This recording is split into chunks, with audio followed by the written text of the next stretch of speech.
Hello everyone, मेरा नाम शुभम अग्रवाल है। मैंने इस बार यूपीएससी सिविल सर्विस 2020 में 153 रैंक पाई है। तो मुझे कुछ साथी में उन्होंने बोला कि हमारा एक चैनल है यूपीएससी वाला, तो मुझे बड़ा अच्छा लगा कि एक लोकल यूथ इतना नए नए काम कर रहा है। मैंने उनसे बात की तो मुझे बड़ा अच्छा लगा कि वो काम भी कर रहे हैं, पढ़ भी रहे हैं, तो मुझे लगा इनको प्रमोट करना चाहिए। तो रही बात स्ट्रैटेजी की, तो बहुत सारे टॉपर्स बहुत सारी बातें करते हैं, लेकिन स्ट्रैटेजी जानने से पहले सबसे पहले ये जानिए कि क्या आप एक्चुअली में ये एग्ज़ाम करना चाहते हैं या फिर बस किसी ने बोल दिया इसलिए करना चाहते हैं। तो डिसीजन लीजिए और जब ले लें तो फिर अपना जो है मैक्सिमम दीजिए और दिल से दीजिए, क्योंकि जब तक दिल से नहीं देंगे तो रिज़ल्ट भी दिल से नहीं आएगा, क्योंकि आपके जैसे लाखों लोग हैं वहाँ। तो उस चीज़ को ध्यान रखिएगा। रही बात पढ़ने की और मैं अपनी जर्नी की बताऊँ तो मैंने एक्सीलेंस जो कॉलेज है भोपाल में, वहीं से इकोनॉमिक्स ऑनर्स किया है और मेरा एक बहुत नॉर्मल बैकग्राउंड है। मैं डबरा ग्वालियर का रहने वाला हूँ, भोपाल शिफ्ट हुआ था, वहाँ से पढ़ाई स्टार्ट करी। मेरी जर्नी को करीब 6 साल हो गए हैं। 2015 से मैंने स्टार्ट किया था और 2021 में जाके मेरा सिलेक्शन हुआ। तो ये बहुत लंबी जर्नी थी जिसको मैंने बहुत सारे अप्स एंड डाउन्स से संभाला है और इसमें मेरे फैमिली का बहुत ज़्यादा सपोर्ट था, पेरेंट्स, भाई, भाभी और सभी लोग। लेकिन सभी लोग तब तक सपोर्ट कर सकते हैं जब तक आप खुद को सपोर्ट करें। तो इसलिए खुद को सपोर्ट करना ना भूलें, खुद को पॉजिटिव रखें, बिल्कुल स्माइल के साथ करें। अब रही बात स्ट्रैटेजी की, तो बात करें अपन प्रीलिम्स की स्ट्रैटेजी की, तो आजकल प्रीलिम्स ऐसा हो गया है कि 100 चीज़ें पढ़ लो तो भी वो कुछ 105वां पूछ लेता है। तो वो कैसे क्रैक किया जाए।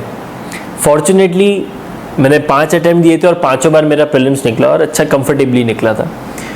तो मुझे ऐसा लगा कुछ पॉइंटर्स कि सबसे पहले जंप ना करें, बेसिक्स पढ़ें, कॉन्सेप्ट्स पढ़ें, चाहे एनसीईआरटी हो, रेफरेंस बुक्स हो, पर बड़े ध्यान से पढ़ें। और पढ़ते वक्त पहली रीडिंग तो आपकी प्रॉपर होनी चाहिए। सेकंड रीडिंग से ये ध्यान रखें कि क्या जो हम पढ़ रहे हैं क्या हमें समझ आ रहा है, चलिए आ रहा है, और आप 2-3 बार पढ़ लेंगे तो शायद ना भी आए, लेकिन आप इससे हताश मत होइएगा। आपके जैसे लाखों लोग भी यही सोच रहे हैं, क्योंकि तो सिलेबस इतना बड़ा है कि आपको 2-3 बार लगता है समझने में, करने में, लेकिन करिएगा उसे एक डिसिप्लिन के साथ, एक कंसिस्टेंसी के साथ। तो जब आप प्रीलिम्स की तैयारी करेंगे तो बहुत से छोटे छोटे पॉइंट्स होते हैं, ज्योग्राफी है, पॉलिटी है, हिस्ट्री है। तो जब अपन पढ़ते हैं तो उन पॉइंटर्स पे ध्यान दीजिएगा। कभी पूछ लेते हैं कि एयर मास होता है, साइक्लोन होता है, टॉर्नेडो होता है, छोटा छोटा डिफरेंस होता है। तो जब अपन पढ़ते हैं तो उन छोटे डिफरेंसेस पे ध्यान दो।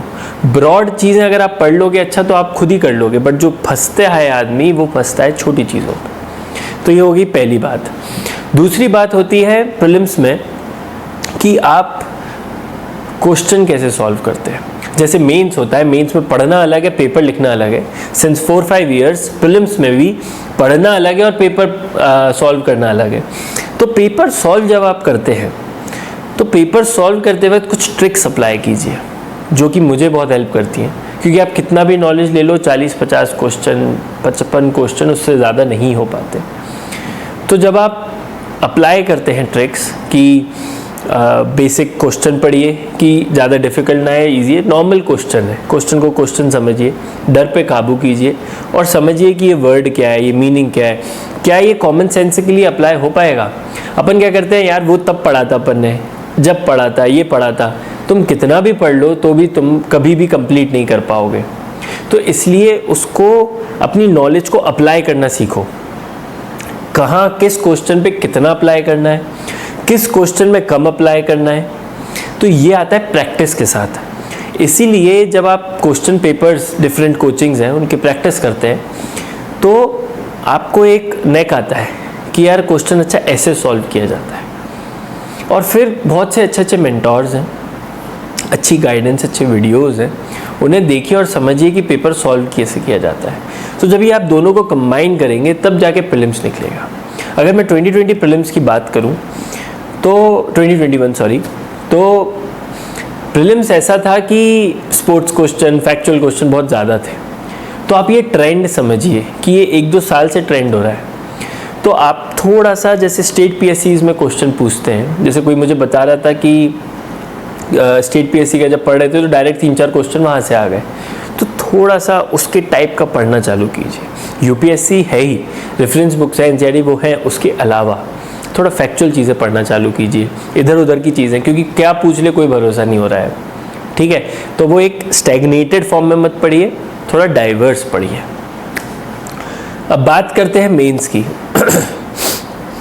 तो मेंस में मुझे तो बड़ी दिक्कत आती थी, क्योंकि प्रीलिम्स तो निकल जाता था, क्योंकि जब मेरा पहला प्रीलिम्स निकला था तो करीब 158 नंबर थे मेरे। तो मैं खुद शौक था कि इतने नंबर कैसे आ गए। बाद में मुझे समझ में आया कि मैंने मेंस तो पढ़ा ही नहीं था। तो मेरे से सबसे बड़ी गलती क्या हुई, जैसे ही प्रीलिम्स निकला I was clueless, sorry prelims निकला आई वाज क्लूलेस कि अब मैं करूँ क्या। तो उस टाइम पे फिर मैंने जो भी गाइडेंस ली, उन्होंने बोला ये कर लो वो कर लो, मैं निपट गया, क्योंकि मुझे समझ ही नहीं आ रहा था कि करूँ क्या। उसके बाद सेकंड थर्ड अटेम्प्ट में मैंने गलतियाँ खुद से समझी। अच्छा ऐसे लिखते हैं, अच्छा ये करते हैं, इस डायरेक्शन में जाते हैं, इस तरीके से लिखते हैं। तो ये धीरे धीरे धीरे मैंने डेवलप किया। मेरे कुछ दोस्त थे, मेरे साथी थे, जो हम लोग एक साथ में पढ़ते थे और इत्तेफाक से हम चारों का सिलेक्शन हुआ इन 2-3 साल में। तो इसके साथ मेरा एक दोस्त है अथर्व, उसके साथ मैंने इस बार बहुत पढ़ा। तो हम लोग क्या करते थे कि मेंस की स्ट्रेटजी कैसे बनाएं। हर इंसान नॉलेज पे खेल रहा है। अगर 10 से 11 हज़ार लोग एग्ज़ाम देते हैं मेंस का, तो उसमें से 7 से 8 हज़ार लोग सेम चीज़ पढ़ रहे हैं, सेम चीज़ कर रहे हैं। तो आप क्यों आओगे लिस्ट में? एग्जामिनर को ऐसा क्या दिखेगा आप में जो आप लिस्ट में आओगे? तो आप में वो एक यूनिक एबिलिटी होनी चाहिए। यूनिकनेस का मतलब ये नहीं कुछ भी चांद से तारे ला रहे हैं अपन, नहीं, रेलिवेंट बट यूनिक। मेरा यूनिक एस्पेक्ट ये था कि मैंने हर सब्जेक्ट में स्पेसिफिक स्ट्रैटेजी बनाई। हर टॉपर का अलग होता है, मेरा ये था कि हर सब्जेक्ट के लिए स्ट्रैटेजी बनाओ, कैसे उसको मैनेज करना है। क्योंकि आप टॉपिक्स पे बनाओगे ना तो बहुत कंफ्यूज हो जाओगे, या फिर आप पूरी दुनिया भर के पॉइंटर्स बना रहे हो, नहीं, स्पेसिफिक बनाओ। जैसे हिस्ट्री अलग बनाओ, हिस्ट्री में भी आर्ट एंड कल्चर अलग बनाओ, वर्ल्ड हिस्ट्री अलग बनाओ, ज्योग्राफी अलग बनाओ, एनवायरनमेंट अलग बनाओ, आईआर अलग बनाओ, एथिक्स अलग बनाओ। ऐसे हम लोगों ने एक स्ट्रैटेजीज बनाई। मेरे 2 पेज थे जिनको मैं स्ट्रैटेजी पेज कहता था। अब उन स्ट्रैटेजी पेज में क्या करता था मैं कि ये लिखता था कि ना आते हुए भी कैसे करना है। आप समझ रहे हैं? क्योंकि कितना भी पढ़ लो आप, 12-13 क्वेश्चन से ऊपर आप नहीं लिख पाते हो बहुत अच्छे से। तो वो जो 6-7 क्वेश्चन होते हैं ना, उसका ही गेम होता है कि आप निकल रहे हो कि नहीं निकल रहे हो, फिर बाकी सब लिख लेते हैं। तो उन क्वेश्चंस को ऐसे लिखना आना चाहिए कि चेकर को लगे, एग्जामिनर को लगे कि नहीं इसको आता भी है और इसमें लिखने की एक कला है। लिखना सबके बस की बात नहीं होती है, मेरी भी नहीं थी, मुझे तो आता ही नहीं था। लेकिन या तो आप नेचुरली टैलेंटेड होते हो या फिर आपको एक्वायर करना पड़ता है। अपन ने तो एक्वायर किया है, क्योंकि एक्वायर इसलिए किया है क्योंकि कोई ऐसा बैकग्राउंड नहीं था। बहुत लोग बोलते हैं सर आईआईटी वाले ये वाले, भाई मैं तो नॉर्मल बैकग्राउंड से हूँ, 6 तक हिंदी मीडियम में भी था, तो मेरे को ऐसा कुछ नहीं था बैकग्राउंड। लेकिन धीरे धीरे आप सीखते हो। आप में जो एक अंदर से एक वो होती है ना सीखने की लगन, वो होनी चाहिए इस एग्ज़ाम को क्लियर करने के लिए।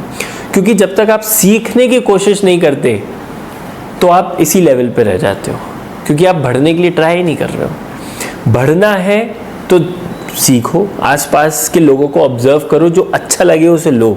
और ये सिर्फ यूपीएससी में नहीं, लाइफ में भी आप लो, अच्छा और बुरा हटाओ। अपने आप को इतना रिफाइन कर लो, जिसको अपन कहते हैं इनर इंजीनियरिंग। इतनी इनर इंजीनियरिंग करो कि इंसान को आपसे बात करके एक पॉजिटिविटी मिले, एक अच्छा लगे, और आपको खुद में लगे कि नहीं यार मैं जो कर रहा हूँ मैं सही कर रहा हूँ। ये इतना ज़रूरी है इस एग्ज़ाम के लिए, क्योंकि जब आप एक कमरे में बैठ के दिन भर पढ़ाई करते हो ना, तो पढ़ाई तो एक तरफ, अंदर संभालना बड़ा मुश्किल है। और क्योंकि मेरी तो बहुत लंबी जर्नी थी, 6 साल था, तो कई लोग बोलते थे ये कर ले, क्या बोलते स्टेट पीएससी, एसएससी। मैंने दिया भी था स्टेट पीएससी, लेकिन अपना पूरा ट्राई करने के बाद। तो मेरा कहने का मतलब ये है कि खुद को पॉजिटिव रखो, है ना। बहुत लोग मुझसे पूछते हैं कि सर कुछ ऐसा बताइए कि एग्ज़ाम में क्या करें हम कि हमारा पेपर निकल जाए। देखो ऐसा कुछ नहीं होता कि मैं एक कुछ बता दूं और तुम IAS बन जाओ है ना, ऐसा कुछ नहीं होता। हर इंसान की एक इंडिविजुअल एबिलिटीज़ होती हैं और इंडिविजुअल वीकनेसेस होती हैं जो सिर्फ वो इंसान जानता है। मैं अपनी जानता था इसलिए मैं उस पर काम कर पाया। आप अपनी जानते हैं क्या? अगर जानते हैं तो उसे काम करिए, अच्छाइयों को बढ़ाइए, बुराइयों को कम करिए, ठीक है। फिर भी अगर मैं शॉर्ट में कहना चाहूँ तो मुझे लगता है 2 चीज़ें बहुत इंपॉर्टेंट है इस एग्ज़ाम के लिए। पहली है स्माइल। पता है क्यों? अगर आप स्माइल करते हो ना, प्रिपरेशन, स्ट्रेस सब में, स्माइल आपको एक पॉजिटिविटी देता है, आपको एक स्ट्रेंथ देगा कि नहीं यार ठीक है, संभाल लेंगे। तो वो जो एक पॉजिटिव एटीट्यूड होता है ना, वो स्माइल के साथ आता है। सामने वाला भी घबराता है कि अरे एग्ज़ाम नहीं निकला पर लड़का हंस रहा है, समझ रहे हो? स्माइल बहुत इंपॉर्टेंट है। उससे भी इंपॉर्टेंट दूसरी चीज़ बताऊँ, साइलेंस। पता है साइलेंस क्यों इंपॉर्टेंट? क्योंकि साइलेंस आपको सही तरीके से सोचने के लिए अग्रसर करता है। साइलेंस ये नहीं कि एक्सप्रेस नहीं कर रहे हो आप, साइलेंस मतलब खुद पे सोचना, अंदर दिमाग लगाना कि क्या था क्या नहीं था। और साइलेंस एक बहुत इंपॉर्टेंट काम एक और करता है, वो आपको ना बोलने की शक्ति देता है कि यार तुम जाओ, यार मैं ये नहीं करूँगा, मुझे पढ़ना है, या फिर मेरा ये जो रूटीन है मैं इसको ब्रेक नहीं करूँगा। तो साइलेंस भी इक्वली इम्पॉर्टेंट है। तो मेरे हिसाब से जो स्माइल और साइलेंस का बैलेंस है ये हर एक एस्पिरेंट को आना चाहिए, ना कि सिर्फ UPSC में बट लाइफ में भी। आप बहुत अच्छे से एग्ज़ाम की प्रिपरेशन कर पाएंगे। नहीं तो वही साइकिल संभालना ना, मुझसे पूछो मैंने कैसे संभाला था। मैंने जिम भी करता हूँ, मेडिटेट करता हूँ, स्पोर्ट्स खेलता हूँ, मूवीज़ देख, सब करता हूँ। क्यों? फर्स्ट 2 अटेम्प्ट में कुछ नहीं किया था, लेकिन फिर समझ में आया भाई मेंटेन कैसे करूँ खुद को, सस्टेन कैसे करूँ खुद को, तो वो बहुत ज़रूरी है। स्ट्रैटेजी यार बहुत है, मेरे और भी सेशन से आप देख लेना, मैं इसमें भी बता रहा हूँ। लेकिन सबसे पहले ये एग्ज़ाम आपको अंदर से मांगता है कि आप क्या सही कर पा रहे हो। देखो फर्स्ट अटेम्प्टर्स की बात अलग है, फर्स्ट अटेम्प्टर्स तो भगवान के रूप होते हैं जो निकाल लेते हैं, पता नहीं कैसे निकालते हैं, ठीक है। लेकिन maximum chunk of the population 3rd, 4th, 5th in attempts की होती है। तो आपको खुद को संभालना सबसे ज़्यादा ज़रूरी है। इसलिए हर टॉपर कहता है पेशेंस, परसिवरेंस, येट कंपैशनेट होना। कंपैशनेट क्यों इंपॉर्टेंट है? मान लो आप कहीं जा रहे हो, कहीं घूम रहे हो, लोगों को देखते हो, ऑब्जर्व करते हो, आप उनकी चीज़ों को समझो, फील करो। आप सोचो कि अच्छा इसको ऐसे हो सकता है या ये ऐसे हो सकता है। आप ट्रेन में ट्रैवल कर रहे हो, आपको लग रहा है कि वुमेन सिक्योरिटी के लिए क्या हो सकता है, आपको लग रहा है यार ये ट्रेन एक्सीडेंट्स क्यों होते हैं। आप चीज़ों को जब तक आप एक एडमिनिस्ट्रेटर के एंगल से नहीं देखोगे तो क्या होता है, जब आप पे 8-10 मिनट लिखने के होते हैं ना, तो आप समझने में लगा देते हो कि ये क्या करूं क्या नहीं करूं। लेकिन जब आप उसको एक लाइफ की तरह जीने लगते हो कि, और लाइफ ज़रूरी नहीं है कि आप UPSC को लाइफ बनाओ, but as a responsible citizen, as a responsible human अगर बन जाते हो ना, तो जब आप लिखते हो तो आपकी पर्सनैलिटी आंसर में रिफ्लेक्ट होती है।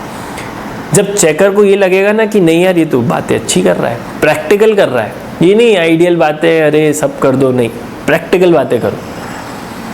जैसे यहाँ पे दिल्ली में रहता था, तो दिल्ली के पास कुछ इश्यूज थे, जैसे पॉल्यूशन एज वाइडली नोन। तो यार सोचो कि कैसे इसको सॉल्व करें, दिमाग लगाओ। जब आप एडमिनिस्ट्रेटर से क्या डिमांड की जाती है? सॉल्यूशंस, और तो ज़्यादा कुछ नहीं कि आप सॉल्व करो, इम्प्लीमेंट करो। तो जब आप एक लाइफस्टाइल बना लोगे अपनी एक रिस्पॉन्सिबल पर्सन की, तो वो आपकी कॉपी में दिखेगा, आपके इंटरव्यूअर से बात करते वक्त दिखेगा। जो लोग कहते हैं ना पर्सनैलिटी एक दिन में नहीं बनती, तो ये एक पर्सनैलिटी बनाने का तरीका है, ठीक है। तो जब आप पढ़ रहे हो तो इन बातों को ध्यान रखो, क्योंकि ये बातें क्या होती हैं, आपको मोटिवेट करती हैं, आपको ड्रैग करती है, नहीं यार कुछ दिन और, नहीं यार थोड़ा और, ठीक है। अब इसके अलावा अगर अपन बात करें वापस से स्ट्रैटेजी की, तो जब मेंस की स्ट्रैटेजी की बात करते हैं ना अपन, तो मेरे हिसाब से शॉर्ट नोट्स बहुत इंपॉर्टेंट पार्ट होता है, क्योंकि 4 जीएस के पेपर, 2 ऑप्शनल के पेपर, 1 ऐसे और लैंग्वेज 2। तो जब ये एक बहुत बड़ा स्पैन होता है सब्जेक्ट्स का, तो आपको ये आना चाहिए कि मेरा मिनिमम टाइम में मैक्सिमम आउटपुट कैसे निकालूं, मैक्सिमम एफिशिएंसी कैसे निकालूं। वो कैसे निकलेगा, जब आप वर्क करेंगे तो आप एक शॉर्ट नोट्स बनाते हैं। तो मेरे शॉर्ट नोट्स ऐसे थे, 1 पेज था, पहले नोट्स होते हैं फिर शॉर्ट नोट्स, 1 पेज पे करीब 2-3 टॉपिक हुआ करते थे। तो उन 2-3 टॉपिक्स का मैंने करीब 5-7 बार रिवीजन कर लिया था। उससे क्या हुआ कि मुझे दिक्कत नहीं आई, मतलब मेरे दिमाग में चीज़ें थी। तो जब क्वेश्चन आया तो I could remember facts, I could remember case studies, I could remember people जिनको मुझे कोट करना था। तो वो जो एक रिवीजन साइकिल होती है ना, वो बहुत इंपॉर्टेंट होती है। तो ये शॉर्ट नोट्स बहुत इंपॉर्टेंट है। अब एक क्रूशियल एस्पेक्ट है करंट अफेयर्स। तो करंट अफेयर्स ऐसा है यार कि दरिया है एक बहुत बड़ा, कितना भी पढ़ लो तो भी कम है। तो इसलिए करंट अफेयर्स में क्या होता है, न्यूज़पेपर पढ़ो, लेकिन न्यूज़पेपर को ऐसा मत करो कि 3 घंटे न्यूज़पेपर पढ़ रहे हैं। न्यूज़पेपर में से स्टार्टिंग में दिक्कत आ रही है तो बहुत सारे वीडियोस हैं या फिर कोचिंग वाले डालते हैं कि आज इम्पोर्टेंट क्या है, उससे समझ लो धीरे धीरे कि नहीं अपने को ऐसे करना है, ऐसे नहीं करना है। शायद 5-10 दिन लगे, उसके बाद उसको फिल्टर्ड वे में पढ़ो। मैं पर्सनली रिकमेंड करता हूँ कि प्री के लिए नोट्स मत बनाओ, क्योंकि बहुत बड़े नोट्स हो जाते हैं और कितना रिवाइज करोगे। मेंस के लिए छोटे छोटे नोट्स बनाओ जो कि तुम 250 वर्ड में लिख पाओ। अपने को 2500 नहीं लिखने से, मात्र 250 वर्ड लिखने एक टॉपिक पे। तो अगर वो टॉपिक पे तुम्हें पता है कि उसमें भी फिल्टर्ड 250 वर्ड क्या है, तो तुम इनो, नहीं तो फिर से अपन उस साइकिल में घूम जाएंगे। तो करंट अफेयर्स को बहुत स्मार्टली यूज़ करो। जैसे मैंने यूज़ कैसे किया था, पहले मैं भी ऐसे ही करता था, नोट्स बनाए जा रहा हूँ, दो रजिस्टर भर गए, नोट्स बन रहे हैं और रिवीजन नहीं हो रहा।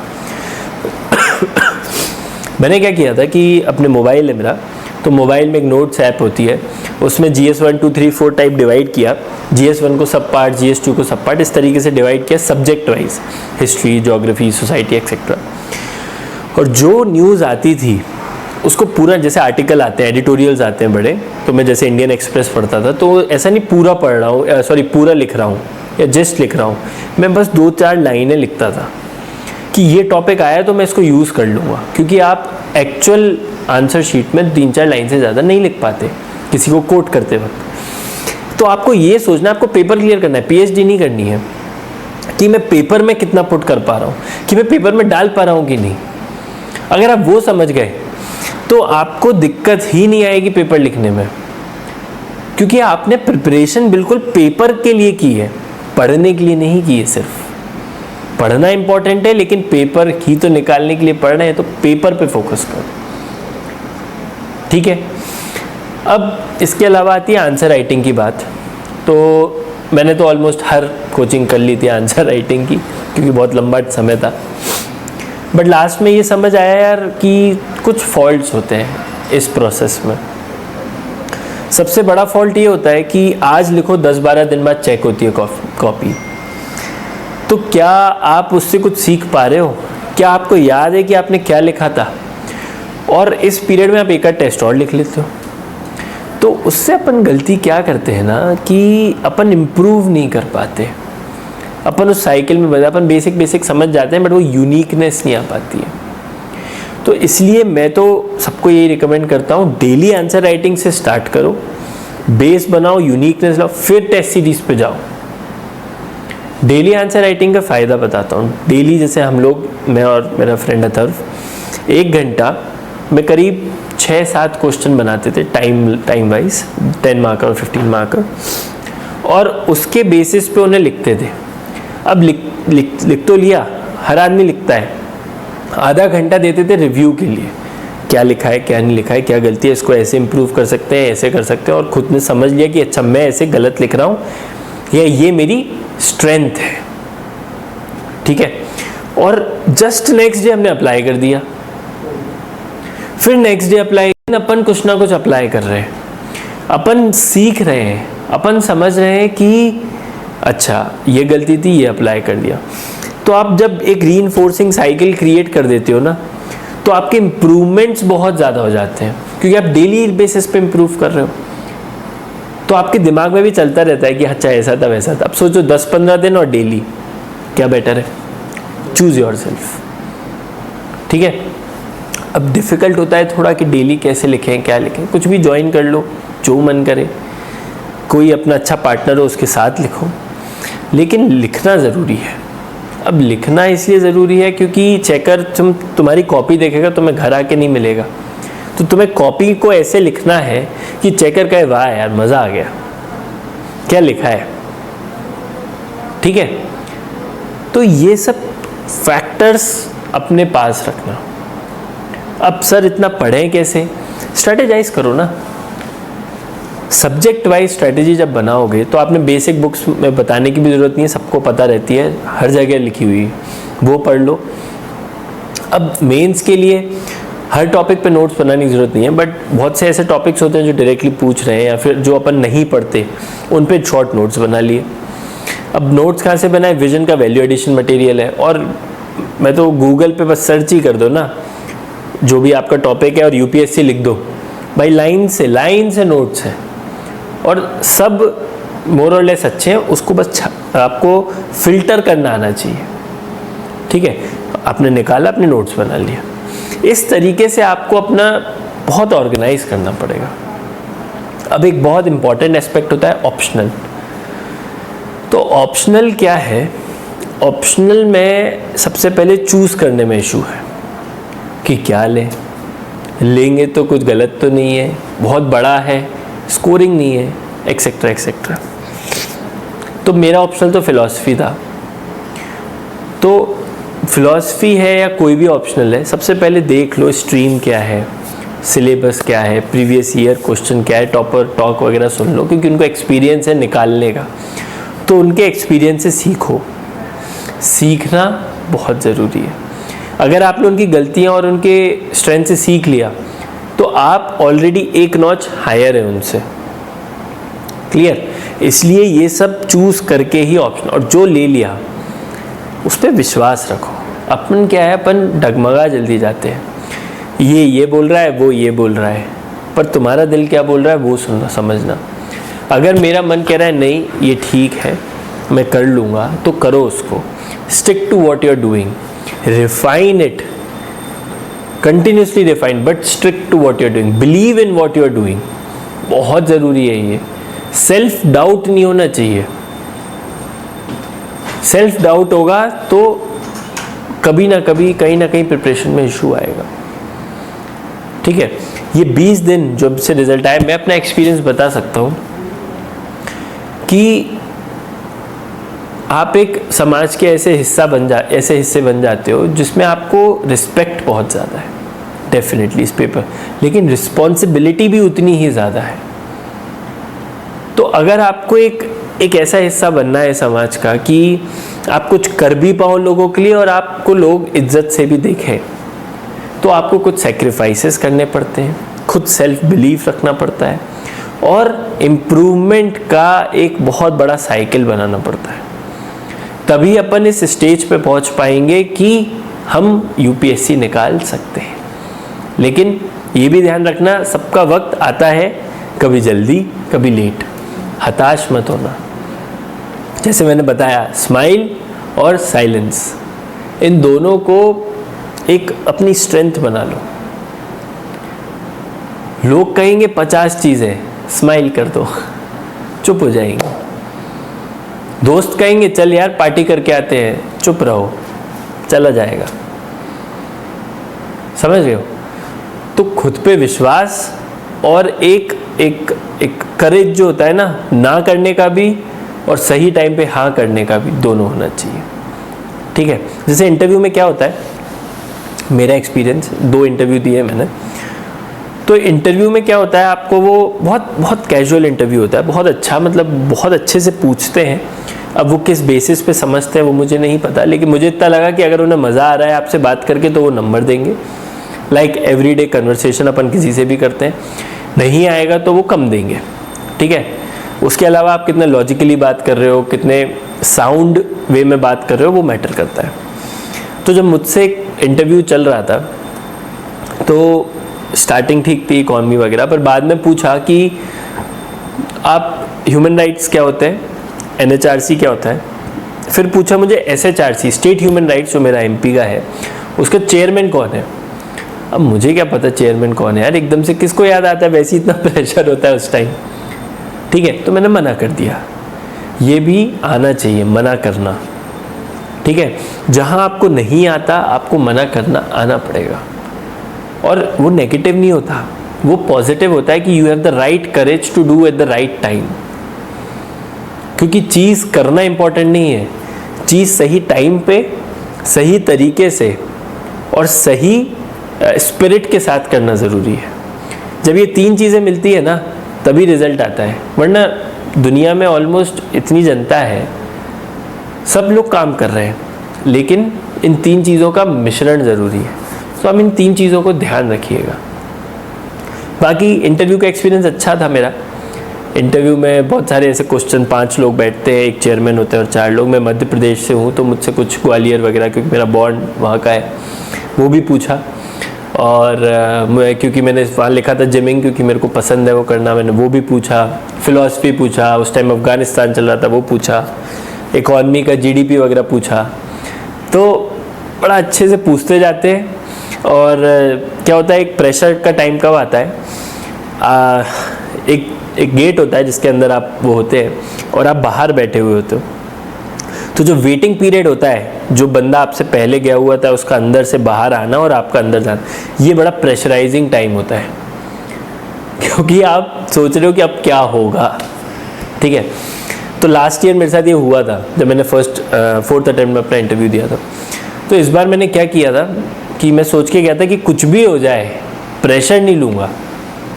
तो मैंने खुद से ये बनाया कि मैं गाना गाता था, खुद में गुनगुनाता रहता था, अच्छे मस्त मस्त गाने जो अपन सुनते हैं डेली। उससे क्या होता है, आपका दिमाग डाइवर्ट हो जाता है, आप प्रेशर की बजाय आप इंजॉय करने लगते हो, ठीक है। ये छोटे छोटे टैक्टिक्स होते हैं जो इंसान को पॉजिटिविटी देते हैं, इंसान को स्ट्रेंथ देते हैं कि आप वर्स से वर्स सिचुएशन में भी लड़ कैसे लोगे और जीत भी कैसे जाओगे। इस एग्ज़ाम का ये भी ध्यान रखना, जीतने की कोई श्योरिटी नहीं है, लेकिन जो प्रोसेस होती है, प्रोसेस ऐसी होनी चाहिए कि मैंने यहाँ से प्रोसेस स्टार्ट की थी, हर बिगनर यहीं से करता है, 0 से करता है। प्रोसेस को रिफाइन कर करके जब मैं वो 80-90% ले जाऊँ तो दुनिया कहे कि नहीं, ये इसने अपना 200% दिया है, और दुनिया कहीं ना कहीं अपना दिल कहे कि नहीं, मैंने अपना 200% दिया है। होगा नहीं होगा तुम्हारे ऊपर। उस साइकिल में मत फंसना कि हो ही जाएगा, UPSC वो नहीं कहता कभी, लेकिन खुद से पूछना क्या तुमने 200% दिया है। आई वॉज डैम सेटिस्फाइड कि मैंने 5 अटेम्प्ट में 200% दिया है, और जितने मेरे साथ लोग थे, एक इंसान नहीं कह सकता कि मैंने अपना 199% भी दिया हो। इतना मुझे विश्वास है, इसको विश्वास कहते हैं। अगर आप भी अपने विश्वास से ये 200% दोगे ना, रिजल्ट आए ना है, आप प्रोसेस अगर रिफाइन करते चले गए, अगर पेपर भी निकलेगा नहीं भी निकला तो आप कुछ ऐसा करेंगे लाइफ में कि आपको भी याद रहेगा और दुनिया को भी याद रहेगा। तो ये ध्यान रखिए, खुद का 200% जो भी करें, खुद पे विश्वास रखें और कंटिन्यूसली रिफाइन करें, ठीक है। तो आई थिंक इसके साथ ख़त्म करते हैं, और best of luck for everyone. कोई भी इशू हो, कुछ भी हो, आप मुझे कांटेक्ट कर सकते हैं। सत्यम और उनके जो फ्रेंड्स हैं और UPSC वाला है वो आपको मेरा इंस्टा ID दे देंगे। कुछ डाउट हो आप उस पर मैसेज कर सकते हैं। मुझे जब भी वक्त मिलेगा मैं डेफिनेटली रिप्लाई करूँगा, मैं करता भी हूँ बहुत लोगों को। तो ऐसे ही प्रिपेयर करते रहिए, पॉजिटिव रहिए और खुश रहिए। खुश रहना सबसे इम्पोर्टेंट है, ठीक। Thank you.